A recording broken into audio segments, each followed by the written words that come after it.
ठिकाणी चालत आहे आणि थोडी काळजी घेत आहे. ओम गुरुवार.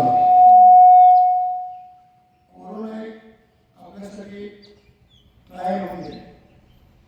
आता खूप काही पुढच्या गोष्टी घडणार. 2026-27 ही वर्ष तशी धोक्याची वर्ष. पाण्यातून भूकंप होते, समुद्र किनाऱ्याची गाव आहे, त्यांना खूप मोठे धोका असेल. हजारो लोकसंख्या नुकसानी जाईल, लोक बेघर होतील, जीवितहानी होईल. समुद्रकाठच्या लोकांनी सावध राहिले पाहिजे. पाण्यातून महामारी, खूप मोठ्या प्रमाणात पाण्यातून महामारी, लोकांचं नुकसान होईल, जीविताची हानी होईल. लोकांनी पाणी उकळून घ्यावे आणि तिची काळजी घ्यावी. 2026-27 अमेरिका, रूस, चायना, रशिया यासारखे महाबलाढ्य देश युद्धात उतरतील. महायुद्धाची सुरुवात 2027 होईल. साधारणतः ती 2032 पर्यंत आहे. त्या मागच्या काळामध्ये खूप मोठी जीवितहानी होईल. असं म्हणावं लागेल की जगाची लोकसंख्या 30-35-40% खाली. त्या महामारीचं स्वरूप असेल किंवा युद्धजन्य परिस्थिती असेल, अशा परिस्थितीमध्ये जगाची लोकसंख्या कमी होऊन जाईल.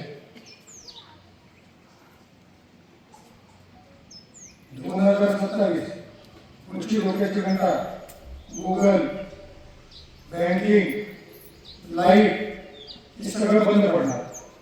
ते 2 महिन्यासाठी असेल, 3 महिन्यासाठी असेल, काय घडेल माहीत नाही, पण 100% बंद पडणार.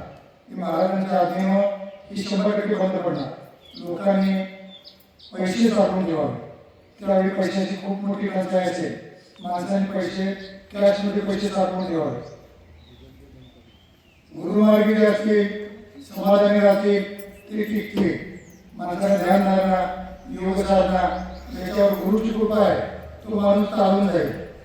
जो भरकटला जाईल तो भरकटतच जाईल. त्या महामारीत आणि युद्धाच्या परिस्थितीत लोकांची फार दयनीय अवस्था होऊन जाईल. शेतकरी राजा होईल, बळीराजाचे पुन्हा दिवस येतील. शेतकरी राजा होईल. सोनं 5 लाख तोड्याच्या वर जाईल. चांदी 6 लाख रुपये किलो होईल. माणसा आवाजी होती आणि ह्या महामारीत माणसाची माणुसकी निघून जाईल. आपण माणुसकी सांभाळणं तितकंच गरजेची गोष्ट आहे. नाहीतर ही फार दुरावस्था आहे. कोरोना सगळं शिकवून गेला. ही महामारी आपल्याला खूप काही शिकवत.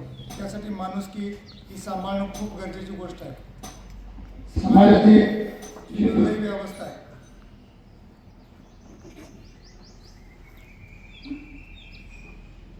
भूकंपजन्य परिस्थिती खूप ठिकाणी बघायला मिळेल. जसं मुंबई ही समुद्रकाठची गाव आहे, ही खूप मोठ्या प्रमाणात त्यांना हानी पोचेल. त्या लोकांनी सावध राहणं तितकंच गरजेची गोष्ट आहे. 12 वर्षाची मुलगीला सुद्धा मुलं होती. इतकी दुर्दैवी कलियुगाची अवस्था होईल. 2030-32 नंतर कुठेतरी ही संकटाची सुरुवात होईल. ओम गुरुवार.